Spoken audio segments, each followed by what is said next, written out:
আসসালামু আলাইকুম ওয়া রাহমাতুল্লাহি ওয়া বারাকাতুহু।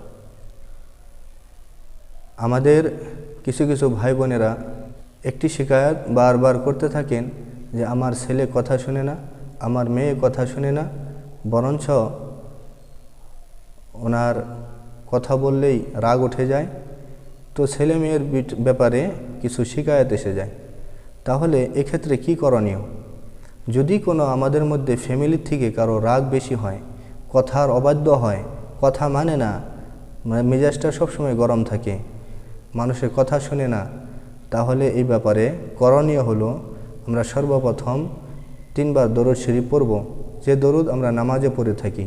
আল্লাহুম্মা সাল্লি আলা মুহাম্মদ ওয়া আলা আলি মুহাম্মদ কামা সাল্লাইতা আলা ইব্রাহিম ওয়া আলা আলি ইব্রাহিম ইন্নাকা হামিদুম মাজিদ। আল্লাহুম্মা বারিক আলা মুহাম্মদ ওয়া আলা আলি মুহাম্মদ কামা বারাকতা আলা ইব্রাহিম ওয়া আলা আলি ইব্রাহিম ইন্নাকা হামিদুম মাজিদ।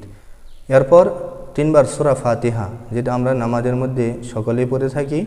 আউযু বিল্লাহি মিনাশ শাইতানির রাজিম, বিসমিল্লাহির রহমানির রহিম, আলহামদুলিল্লাহি রাব্বিল আলামিন, আর রহমানির রহিম, মালিকি ইয়াউমিদ্দিন, ইয়্যাকা না'বুদু ওয়া ইয়্যাকা নাস্তাঈন, ইহদিনাস সিরাতাল মুস্তাকিম, সিরাতাল লাযীনা আন'আমতা আলাইহিম গায়রিল মাগদুবি আলাইহিম ওয়ালাদ-দাল্লিন।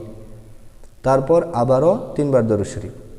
মোট কথা, প্রথমে 3 বার দরুদ শরীফ, মাঝখানে 3 বার সূরা ফাতিহা, আবারও লাস্টে 3 বার দরুদ শরীফ পড়ে পানির মধ্যে দম করে ফুঁক মেরে, যে বাচ্চারা মা বাবার ফরমাবরদার হয় না তাদেরকে এই পানি পান করাবেন রোজানা।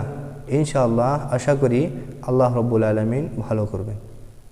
আসসালামু আলাইকুম ওয়া রাহমাতুল্লাহি ওয়া বারাকাতুহু।